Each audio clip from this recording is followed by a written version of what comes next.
হুররা অনেক মজা, এটাই বাস্তব। রাকিব, কি রান্না করছো? কি রান্না করছি? মাছের তরকারি রান্না করছি, মাছের তরকারি।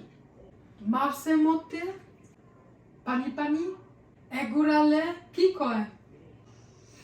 মাছের মধ্যে পানি পানি এগুলারে আগে ঝোল কইতো, কিন্তু ওই পদ্মা নদী পার হইয়া ওই পেশে যখন গেছে বরিশালের দিকে, তখন ওইটা শুদ্ধ ভাষা হয়ে গেছে। ওইটা কয় নয় হুর্র। কি কয়? হুররা কয়? হুর্র কয়, হ্যাঁ। এটারে শুদ্ধ ভাষায় বলা হয় হুর্র। কি বলা হয়? হুররা? আমি হুররা খাইতে ভালোবাসি। হুর্র খাইতে ভালোবাসো। মোরে একটু হুররা দাও। এই যে নাও। কি হুর্র কেমন লাগে? হুররা অনেক মজা। হুর্র অনেক মজা।